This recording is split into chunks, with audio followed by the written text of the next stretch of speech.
We have the co-founder and CEO of Coa, an online therapist-led emotional fitness classes to help people be proactive about their mental health. Their customers include NBC, Skillshare, Silicon Valley Bank, and many more. Please give a warm welcome to Alexa Meyer. Hi, everyone. I'm so excited to be here. Hope everyone is having a good sort of end to their Thursday and day 3 of Demand Curve Summit. Alexa told me that she does not come out of a cold room, everyone. So I need a 0 to 10. I need a 0 to 10 in the chat. Song. How stoked are you for this session? I want to see it in the chat. And of course, we have the founder and CEO of House of Wise, the luxury wellness brand, giving permission to make space for yourself daily through effective products for better sleep, hotter sex, less stress, and more strength. Please welcome Amanda Goetz. Hey guys, thanks so much for having me. I'm so excited. I'm already seeing like familiar names in the chat, so I'm so pumped for this. Awesome. Well, let's go ahead and kick things off. This session is called Regulated Industry Growth.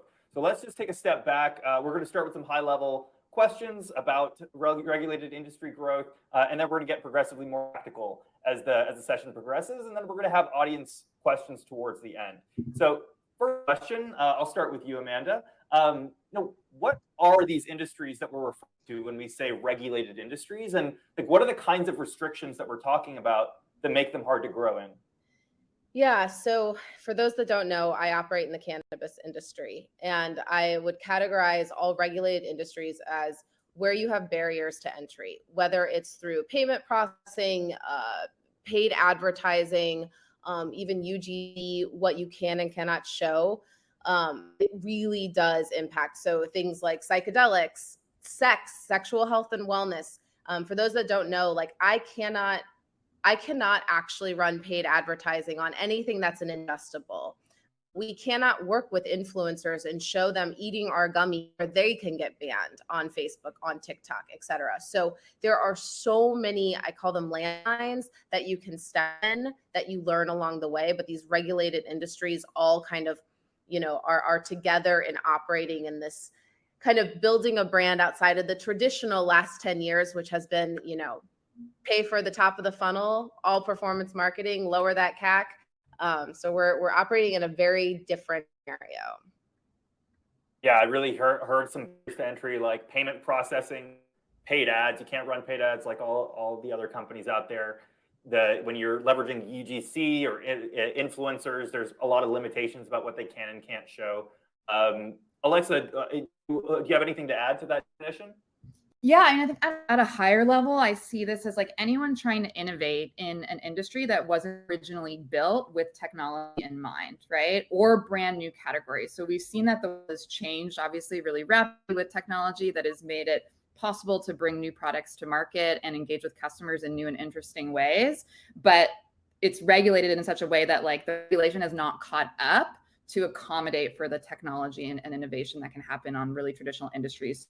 Healthcare, real estate, transportation, psychedelics, as Amanda mentioned. And so specifically in mental health, which is the category that COA operates in, one of the like clear examples of this are if you're a therapist, you're only licensed to practice in one state. Even though teletherapy massively grew in demand, especially during the pandemic, California-based therapists cannot see anyone else in any other states outside of that. So that's an example of regulation, and that just creates a lot of barriers for the consumer.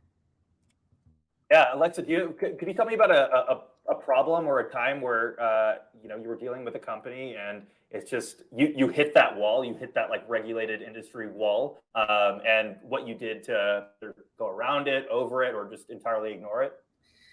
As a consumer, I've experienced it. So I experienced that exact same one. I was living in California during the pandemic, and then I moved to New York. And I had to break up with my therapist. The therapist had to break up with me. Like legally, we both could not continue the relationship. And so that has extreme impact on individuals' mental health, right? Cannot have the continuity of care. And so the way that I worked around it is I found a new therapist. I asked her for referrals. We did things like the clean way, which was great. But at COA, what we've done is we've created an entirely new category of product where therapists aren't regulated across, because they're not offering therapy on our platform, classes and content. And so we thought about like, how do we leverage the expertise of therapists in a way that is legal and allows us to really start to educate the masses proactively on what it means to work on your mental health, and really allow these therapists to have an additional option for making money and building a livelihood with their expertise. Super frustrating having to completely switch over like that. Amanda, have you gone through a similar thing? Yeah, I mean, we are CBD, and so it's a little different because, and I kind of wish we would have started with THC because the rules are clearly defined. Where it's even harder is this blurry kind of middle ground where FDA won't touch something. Like, I actually think psychedelics and ketamine are going to leap ahead of CBD and things that are still in this gray zone because they're going to operate where there's very clear guide rails. CBD, it just sits in this, retailers won't touch it because the FDA has not claimed it a supplement. So there's a lot of things that I touch on that definitely fall in this blurry area that I think are harder. But I've touched the moving states throughout COVID, had to get new therapists or find therapists that had multi-state licenses as well, which is people don't even realize because everybody thinks that everything is telehealth now. But I use K-Health for like my everyday telehealth needs. And you have to make sure that you're talking to a doctor in your state. And so that it's a supply and demand thing. It's a lot harder for companies to innovate in those industries because you are creating a two-sided marketplace that has geographic restrictions. Those rules that you're talking about, you're saying like, okay, there's sometimes they're really clear, other times it's a gray area. How does we even know what those rules are and how to navigate through them for their particular industry? Well, cannabis, it's usually if you're going into the cannabis industry, you have a cannabis lawyer, and they're going to help make sure. But every state operates differently, which makes it even harder to expand because if you're going into THC, for example, many states require you to be vertically integrated.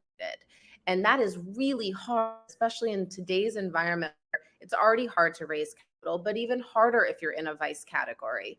So understanding, like working with someone, and I think anybody entering regulated industry should have that roadmap of what does expansion look like for you, and are you set up for success from a capital perspective? That's why we actually went with CBD, because I wanted to first destigmatize cannabis to this specific cohort of people, this audience, millennial women. And I wanted to do that by creating a brand name that everyone could access at a countrywide level, not statewide. And then if we wanted to, we could iterate into state by state THC, more vertically integrated stuff. But yeah, Alexa, I don't know if you want to add to that. Yeah, I'm similar plans and similar trajectory where we see that like so much of the world is not working on their mental health proactively. And that's for a number of reasons. One, therapy can be super expensive. Two, there are not enough therapists in the US to actually give everybody that would want a therapist access to a therapist. And so the question becomes, if we can start changing consumer behavior and helping people learn the skills more proactively, then we are capturing this demand for mental health and therapy earlier. That gives us the time to start figuring out how do we work around some of these regulatory issues, or getting big enough to actually start lobbying to governments and saying like, hey, you should totally eradicate the state by state because there's demand for it beyond what is possible to provide state by state. And we'll have the resources to do that at a later time when we've already built up a great business on the proactive side of things. And the other piece, what Amanda was mentioning, is just making sure you have the knowledge of like infrastructure and technology and what things you'll have to have in place, because it's expensive. Like for us, if we start to bill insurers, which is not something we do today, we're then regulated by HIPAA. And to be compliant with HIPAA, you have to get a HIPAA lawyer to make sure you're compliant. You have to have audits to make sure you're compliant. You have to have certain technical expertise to make sure your platform is built in a way that is compliant. And so as an early stage startup, we just weren't prepared or ready to do that. And so it's on our roadmap for when we have those resources and can make those justifications later on as we start to get into like things like insurance paid care. That leads me directly to my next question, Alexa, because I think most of the people in this audience are dealing with some limitation or another around resources, be it time, personnel, capital. And so if they're in a regulated industry, like how can they keep up with compliance as a startup with such limited resources? Yeah, my advice is like think from first principles, like how can you work around the system, right? So if you can't advertise your product, can you think about something that you can advertise that your audience might be interested in? So you can advertise an event, you can advertise education, you can advertise a mailing list or a piece of content. And so think about like, if your audience is, millennial women, but you can't actually advertise CBD. I mean, Amanda's a brilliant marketer. She knows this. Like advertise something else that allows you to build your mailing list so that then you can make them aware of your product through other means by adding value in a different way. Go more content marketing, go more top of funnel, sort of educate the audience as much as possible without directly pitching the actual kind of service or product on the back end. Yeah, how we grew initially is we started offering free events online, right? And so they were just free events on things like managing burnout or dealing with living alone during a pandemic. It's not a healthcare offering. And people signed up for that. That allows us to build our email list, and it allows them to hear like, oh, well, what's COA? COA is the company running this. And then they can associate like, oh, well, COA offers therapy, they offer classes. And then it allows them to find out about us. Amanda, what about in cannabis or any other regulated industries that you've had experience with? Yeah, so I'll say two things. One, the keeping up with compliance thing. Like first and foremost, like risk is a spectrum, right? And your appetite for risk needs to be assessed. And I did consulting calls with top cannabis lawyers. Like I didn't put anybody on retainer. I would do like a consulting call and I'd pay them for their time up front. And I would just ask them all the questions. And I would do that with a couple just to make sure that I'm hearing the same parameters kind of over and over again. And then you make the best decisions and you try to stick to your risk appetite. For example, FDA has the thing where you can't claim that something treats a disease or a body issue. And so I had 2 of the 4 lawyers tell me not to call it a stress gummy, but I had the other 2 say it's probably fine. And so you just have to know, like you have to collect all the information and do your diligence, talk to the right people. But if you can't keep somebody on retainer, make sure that you're getting some checks and balances along the way. So that's the first thing I would say. And the second thing, just very similarly to what Alexa said, like for us, once you know your parameters, you work around them. So like launch non-banned products if you have to. For us, we launched topicals because you can run paid ads for topicals. You can run paid ads for candles. We had Smells Like Sex as a candle that was a paid ad that once somebody went to, it said pairs well with our sex gummy and sex serum. So then it would get them into our PDPs that we know. I like that. And then like building expertise and trust is so important. And you can do that with content. So especially in regulated industries that are innovative and new, and you have first mover advantage, but first mover advantage comes with you have to educate everyone. I'm consulting for a ketamine company right now, and the amount of misinformation around what it is because of what it was as an illegal drug versus a legal drug is so, there's so much content that needs to be out just to demystify it. And so you kind of have to make sure that you're not just trying to do the like slot machine paid marketing campaign that we've been kind of trained to do for the last couple of years. It is truly now you are educating somebody, you're building trust that you are giving them the best education, and then you convert them. So I think it's just a slightly longer funnel, which again doesn't play well with the VC landscape. Like they don't love having slightly longer funnels that you need to like warm an audience to. So you just, going back to Alexa's point, like you have to make sure that you have the capital and the runway and you have planned out what does this look like for you. How closely regulated are these industries in actuality? Is there a lot of kind of just scary language and things, I guess, PR around this that is overblown?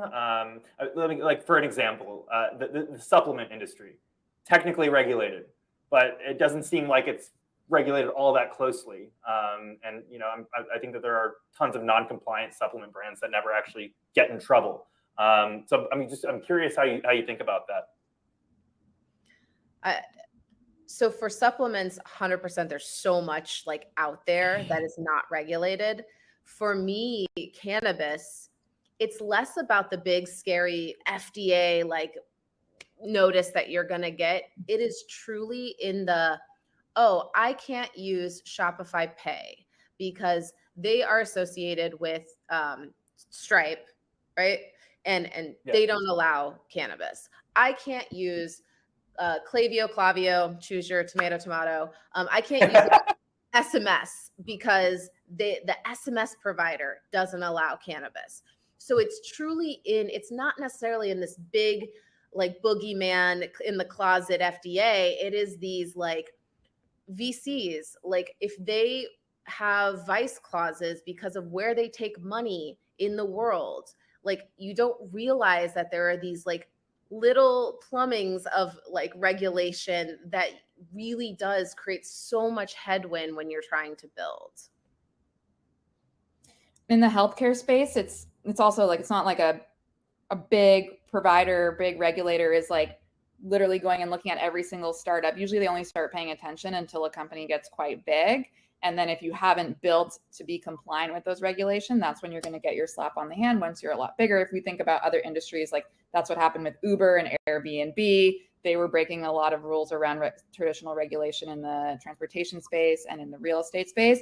Once they got bigger, people started to care.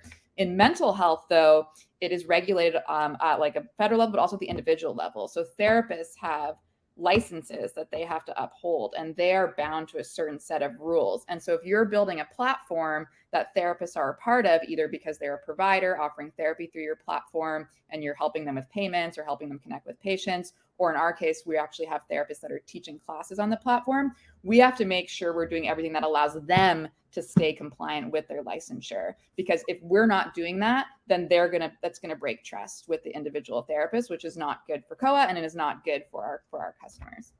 We're experiencing that with the ketamine company. Like because it's a two-sided marketplace, you have to have a medical provider prescribing and talking.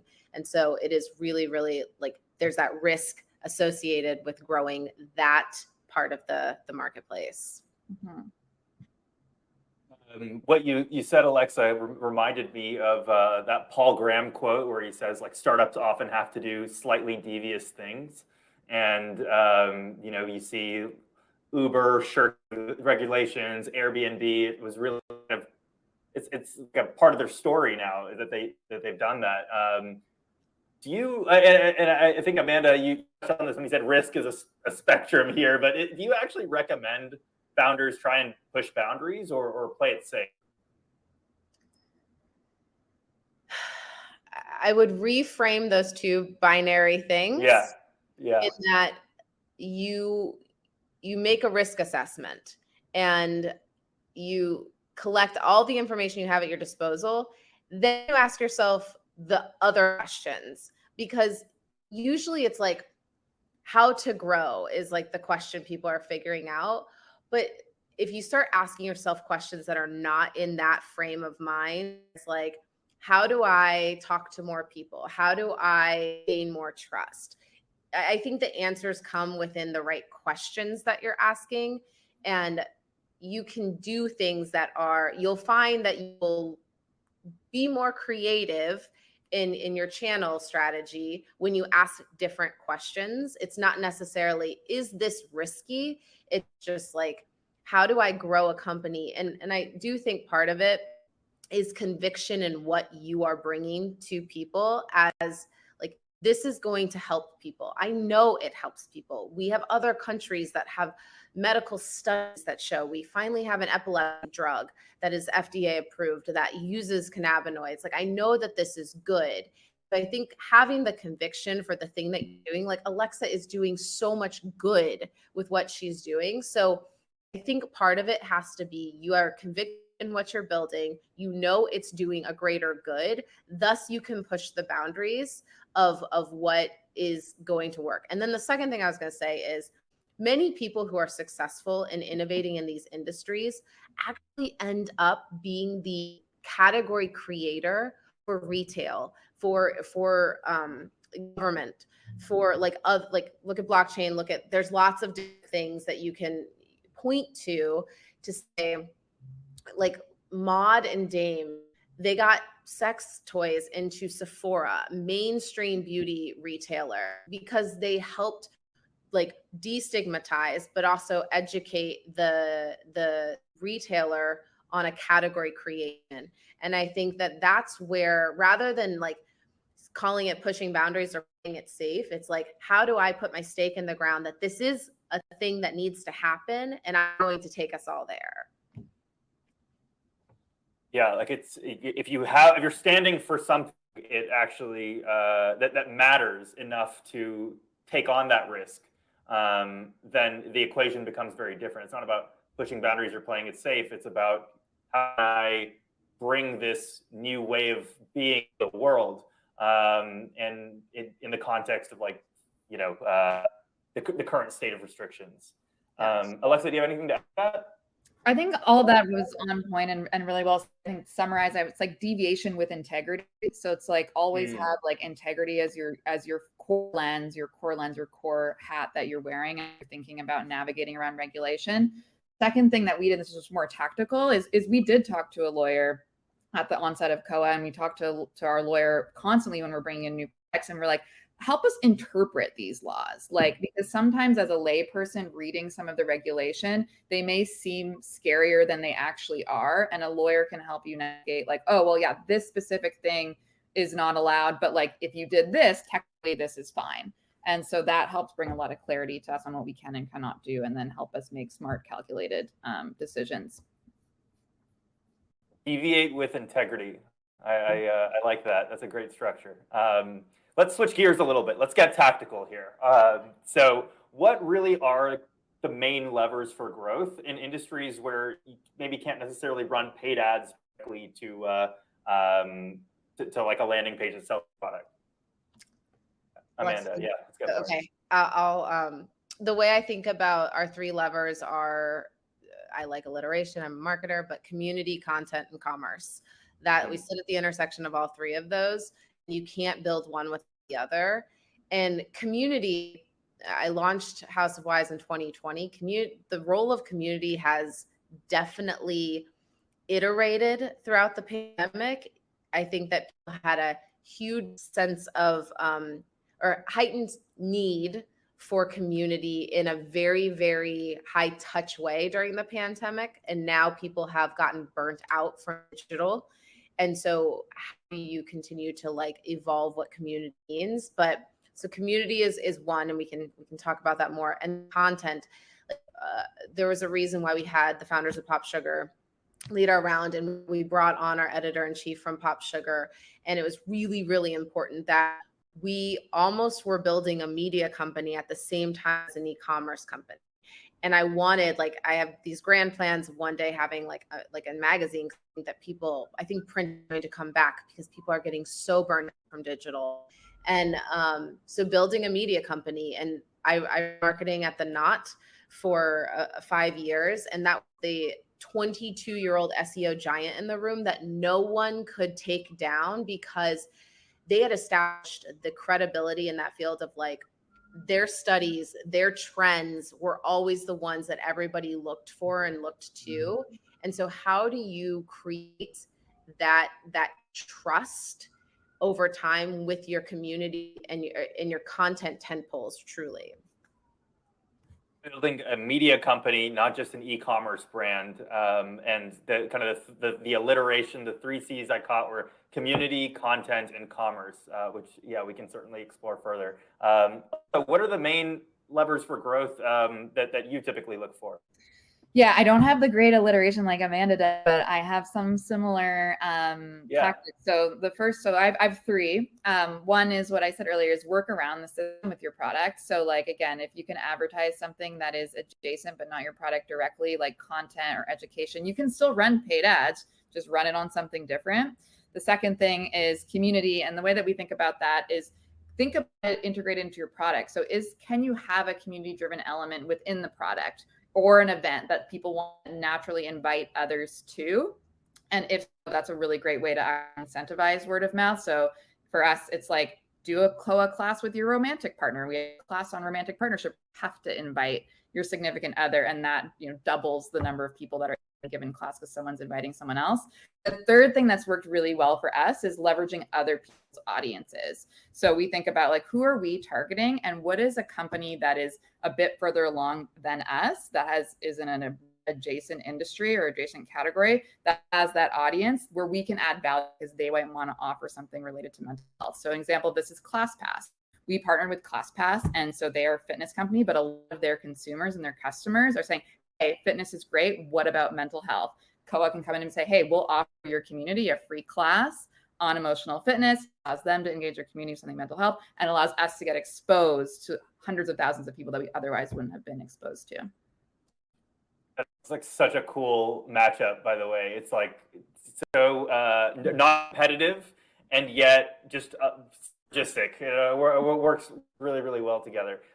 You mentioned paid ads on something different. Can you drill into that a little bit more and tell us what does that really look like? Yeah, so you can start a newsletter related to something your audience cares about and run paid ads on that, right? And people are subscribing to the newsletter, you're building up your mailing list, you're getting their email addresses. You can run ads on a piece of content or a course. I recently saw a healthcare company that I know sells an actual prescription, but they're selling a course on something related to wellness and healthcare. And I was like, that's a really smart way to just get their brand in front of people. You can advertise an event, right? Run a free event, run a conference, and you can pay to advertise that. People sign up for that, and then they get exposed to what your company is actually selling and doing. I got that. Yeah, Amanda, it sounded like you wanted to add something to how you could leverage paid ads. Oh, yeah. I was like, those are all great. Do you leverage any sort of paid ad funnel, Amanda? So we do a little bit of paid to content that we know that works. We've just done a lot of testing. For us, it's been our newsletter is 30% of our sales every month, which is really big for an e-commerce brand. But our newsletter is always focused on content. So we buy emails. We don't buy the traditional e-commerce funnel. Got that. I really wanted to hear more from you, Amanda, around, you talked about the community and content and commerce. How does community fit into this puzzle? I'm seeing, okay, like one strategy, we can, of course, content's sort of the backbone of a lot of this is showing off that authority. It's like, hey, we know what we're talking about. And then you can, on the back end of that, monetize, off of the newsletter, things like that. But how does community actually fit in practice? Yeah, so let's separate community into two things. There is personal brand community where founders and the team, they're putting themselves, I think Morning Brew does this really, really well, where there's faces of the company. Then there's community around the brand. So community around people, community around the brand. And I think building in public was a big thing that worked for me, where I got a lot of the investor intros. I mean, Alexa, I think that's probably how we met, through Twitter and then Clubhouse in the early days of Clubhouse when Coa was getting started and Emily was in there. So I think that there's that side of it, but then let's talk about the brand community, because not everyone wants to be a creator, because it does start to become a full-time job. Now you're tweeting all the time and posting all the time. So let's talk about brand community. So for us, for those that don't know, we put out a call saying, are you dealing with stress? Are you having trouble sleeping? Are you looking to, drink less alcohol? We are building something and we would love your feedback on it. And we created an email list, and it was about 400 women to start. And this was 6 months before we launched. And for the 6 months leading up to launch, we tapped that community for feedback. We sent them like the designs of the packaging. We told them what was coming. We got thoughts on, like, do we launch with these 3 verticals? Should we add the 4th one yet? Or should we hold on that? Like, truly getting their buy-in so that on launch day, they felt like their fingerprint and their DNA was in the brand. Like co-created almost. They did. And they also Yeah. knew, like, we had the worst thing happen on the first month of launch. There was a snowstorm that hit and it stopped like one gummy shipment. And so we launched on December 1st with the intent that everything would ship out like December 5th, 6th. But then a snowstorm hit and we couldn't get the shipments in, and it was delayed for another 2 weeks or something. It was crazy. But the funny thing was, everybody that was the earliest adopter of the products, they had so much brand affinity that they were like, it's okay. Like kind of advocating for it. But on launch day, December 1st, when we actually revealed House of Wise to the public, we had over 400 people posting about it, because leading up to launch, we had given them all the assets, we'd given them swag.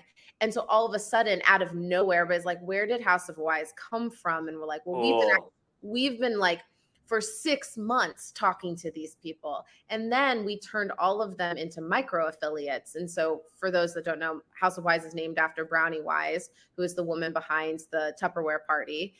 She created the movement of women selling to women. And I think that direct sales as an MLM, bad, very predatory, very predatory on low socioeconomic women. Yep.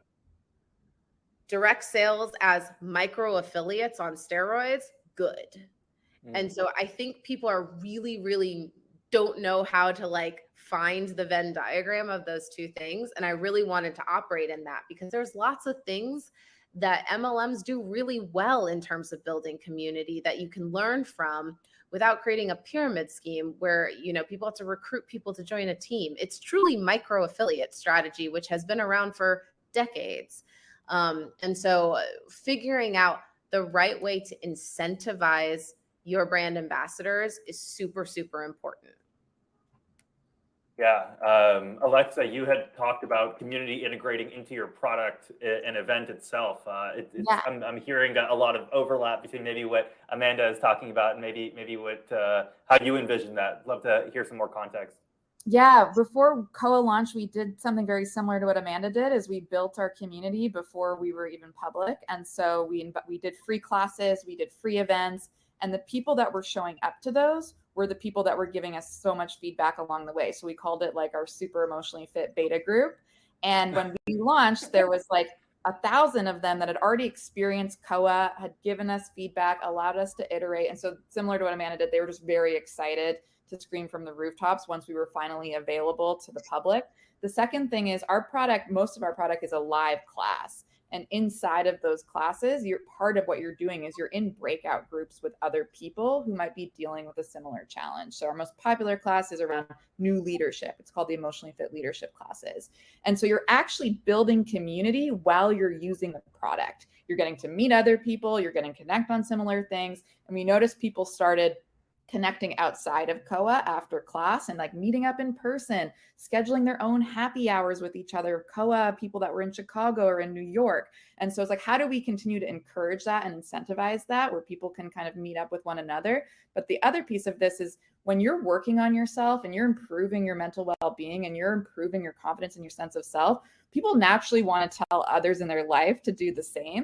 And so some of the things that we did is like in our friendship class, one of the prompts is send your friend a text sharing one thing that they do well and ask them to share one thing that you do well. And in that copy is hey, I'm working on my emotional fitness at Koa. And so it's an extension of the product experience for the user, but it also is helping like spread the movement and the ethos of emotional fitness with other people. That's amazing. It's just like, I love it. I love it. So good. Viral loops built in. So smart. Yeah, it's super clever. I'm curious if there are any startups or any companies that come to mind that are in regulated industries that it's just like, okay, wow, they're doing it right.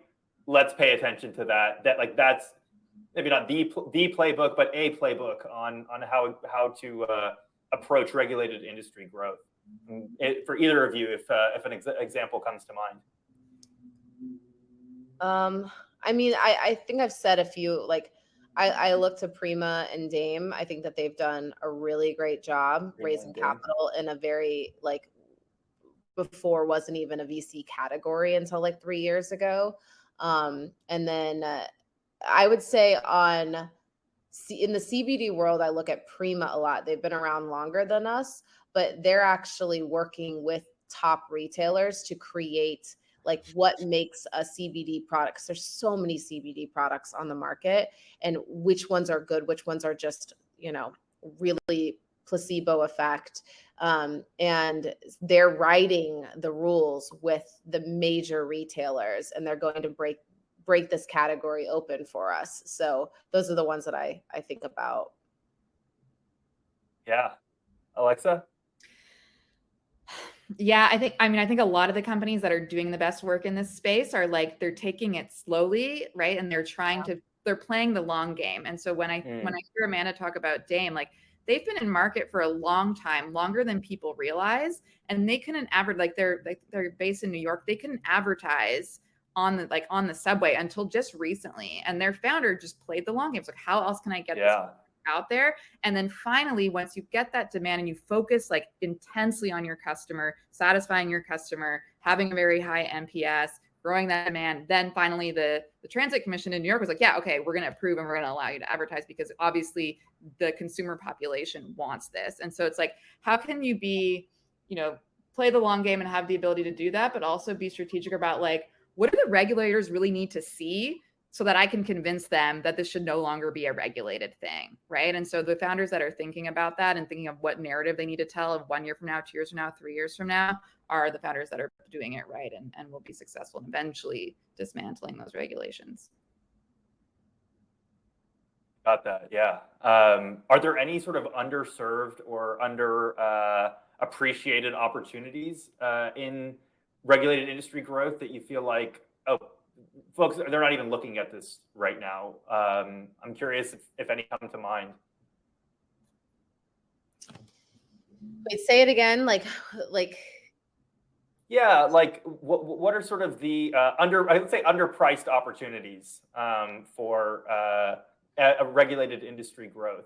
Do you feel like, for example, maybe nobody is touching paid ads to their content because they feel like, oh, paid ads, we can't do that in cannabis, or we can't do that in healthcare, but really they could be leveraging it to drive traffic to their content. Do you feel like there's anything that's kind of underpriced? Well, I mean, somebody called it out, Leafly. There's a couple in the cannabis space that have just built massive email distribution and they didn't even launch a product. And we're seeing it with, creators, right? Like Mr. Beast is now owning chocolate bars, and with Walmart, etc. Like, building up an audience is really, really crucial in regulated industries. That I think people think product first marketing, but I think you got to think content and what value are you bringing to the consumer first before you put on e-commerce lens. That's kind of what comes to mind first. For me is less tactical, but more like, can you actually use the regulations to your advantage into storytelling and brand marketing? A lot of people might not even realize the details of the regulations that are holding a company back or holding them back from accessing your product. And so start to educate, use that in your content marketing. Like, can you believe that thing is regulated, that like I can't even like use Stripe to sell CBD to people that want it? Like, doing stuff like that to galvanize a movement across the people that might care about what it is that you're doing. So one example of this, a company called Jane, they are an digital abortion clinic. Mm-hmm. When Roe v. Wade before it was even announced that it was going to be officially reversed, but there's talk of it, they took out a one-page ad in New York Times, and they had several other women founders sign off on how ridiculous that was, and like all the details of like what would happen if that were to go through. And so that they're a startup, they're like seed or series stage startup, but that was a really good way to just like get their mission and movement out there and get people to care. And I totally agree. That's a really good call out. Your PR strategy, when you're in a regulated industry, one of your pillars in your PR strategy is the headwinds, because it does get more people in your corner to say, that's ridiculous. When I tell people I can't use Shopify Pay, and yet I have sleep gummies, like people are like, what are you talking about? And it gets them fired up for you. And again, it just goes back to tapping into emotion when you're operating in any brand space, but specifically in regulated ones. It almost sounds like an advantage. There's almost like a unique benefit in operating in a business in a regulated industry, because it sounds like it's almost like a forcing function for you to figure out, like, why are you really doing this? Like, what really matters to you about this? And you have to have that to stand on, otherwise it'll become quite difficult to grow. Amanda, does that ring true? I mean, I'd really like shop pay and not just talk about it, but I'd love to make checkout easier, and Apple Pay. You can't use Apple Pay when you are in cannabis. So many things, but we had 2 billion media impressions in our first year because we harnessed that and said, like, look at all the headwinds for something women need. Like we use the headlines that are already in the media that's like, women drinking alcohol was up exponentially throughout COVID. Depression and like, look at anti-anxiety medicine and antidepressants, like how much is being spent on that, but not, we can't help people. And so you definitely, there is a lot that you can do from a storytelling perspective, but storytelling doesn't always equate to fixing your funnel, which there's friction in your funnel because you're in a regulated industry. So it's a double-edged sword. Fair enough. Alexa, any unique benefits or advantages that you see in operating in a business in a regulated industry? I mean, the most exciting benefit is like you're changing a category, and you can change the category permanently. So one thing that I'm really excited about when COA is bigger is to actually have a lobbying arm at the company that is lobbying for regulatory change in mental health care, both on the things we talked about, which is the state licensing, but also like we have gym for physical fitness mandated in every primary care school across the country. Why do we not have a mental health and emotional fitness class mandated at every school across the country? So those are like the bigger things that I'm excited to use the company and its like capitalistic success and funnel it into things like that really change things at the government and regulatory level. And then second, I think with any company, regardless of if you're regulated, you need to be insanely scrappy and insanely resourceful and work around corners. And so I think founders building in a regulated space, it just accelerates that need, right? And that skill set can be leveraged not just in like working around the regulations, but also in how you're operating your business and hiring people and figuring out product market fit and marketing in general. So I think that those two things are advantages in addition to the storytelling narrative that we talked about earlier. That really resonates. I love that. We got time for one audience question real quick. Kira asks, what's one thing you wish someone had told you before moving into a regulated industry? Do you know yours, Alexa?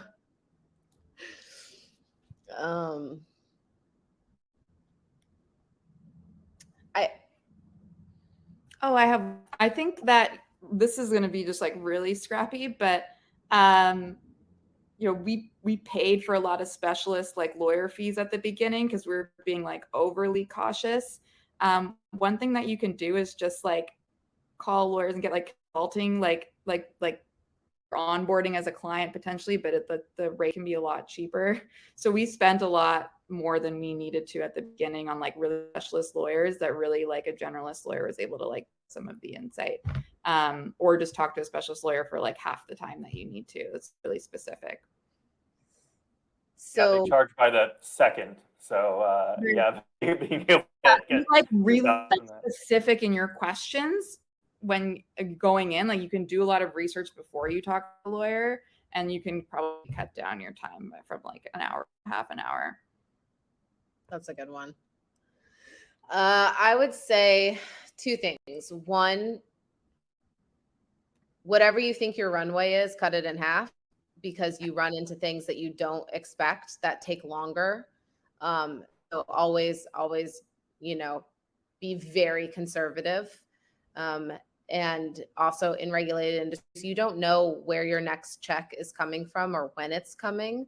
So that's number one. And then two, really, really check in with yourself on, is this a measure twice, cut once, or a fuck it and flip it? Because I think we spend a lot of time on the measure twice, cut once when it truly falls in the second, because it's not actually like everything feels intense because you're in a regulated industry and you don't want to misstep, but the actual tactic that you're doing usually follow under the second one, and you need to just keep moving fast, because at the end of the day, you're a startup. You need to fail forward. You need to keep learning. You need to keep figuring out what's working for you.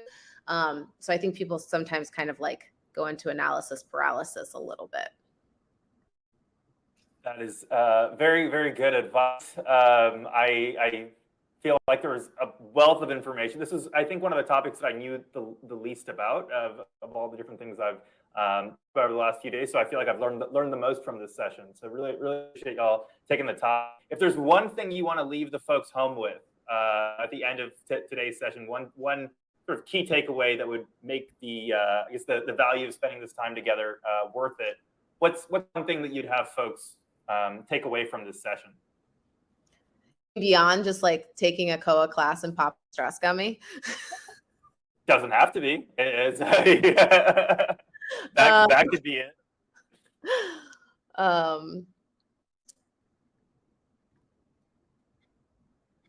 Alexa, you want to go? Oh, can you hear me? Okay, Yeah. good. Yes. My computer froze for a second. I'll just expand on the deviate with integrity thing. Like, I think a lot of people are considering founding a company in a regulated industry, really scared and really bogged down about everything that's already in place that is basically preventing any sort of innovation from happening in a given category.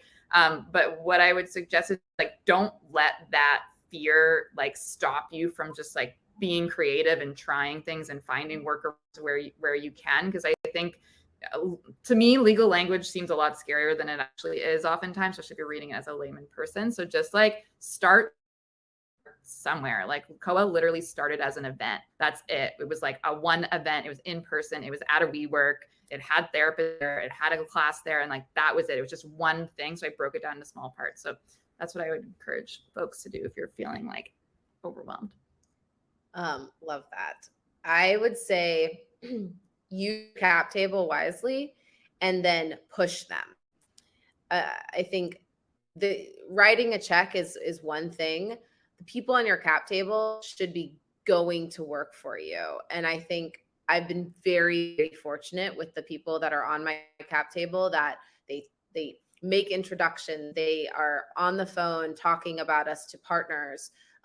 They're making retail connections. Like truly, like there's this desperation as a founder where you're like, I just need money so I can go do my strategy. And you're just wanting somebody to give you a check.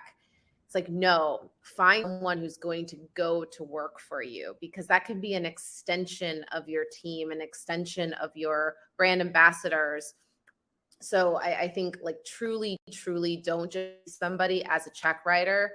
Figure out what more they're bringing to the table, especially in regulated industries.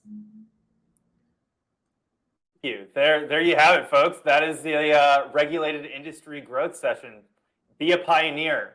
Be an explorer in your industry. This is your way of being at the cutting edge. Very, very exciting. Thank you so much for spending your time with us today. Let the people know what you've got going on in your life and how they can get in touch. Amanda, how about you? I'm most active on Twitter, so my DMs are open if you ever want to say hi there. And you can check out House of Wise at housewise.co. Holidays are coming, so stock up on all the sleep and stress gummies you need. I have some stress gummies and can confirm that they are super helpful. So thank you. At CoOp. So I'm on Twitter as well. I don't have as many followers as Amanda, but I do share interesting things about mental health. I'll also my co-founder who shares really brilliant mental health tips on Twitter. Her name is Dr. Emily Onhalt. And at KOA, what we are is an online gym for mental health. The most important thing is like I was a VP of growth at a startup before starting KOA. And the number one thing that has improved my life is when I started working on my mental health and emotional fitness more proactively. It impacted me as a leader at work, but also like totally changed how I operate and interact in my personal life. So if any of you are interested in improving yourself, learning more about self-awareness, resilience, confidence, mindfulness, I'll drop a link to the leadership classes that I mentioned, which is one of our most popular tracks. For the Demand Curve community, we've decided to give anyone that signs up 50% off for 3 months of access to KOA, where you get access to all the classes, both live and on demand. And they're a lot of fun and they're great for teams too. So if you are at a company and want to do something with your team, it's a really great way to build cohesion. You can just email me. I'm Alexa@join. That is awesome. Thank you very much. Very generous. Well, there you have it. Go follow Amanda. Go follow Alexa. Go sign up for that Join KOA deal for Demand Curve subscribers exclusively. Thank you very, very much, both of you. You can go click on the Leave Stage button, and I'll catch you backstage in just a moment. Okay, thanks, everyone. Thank you.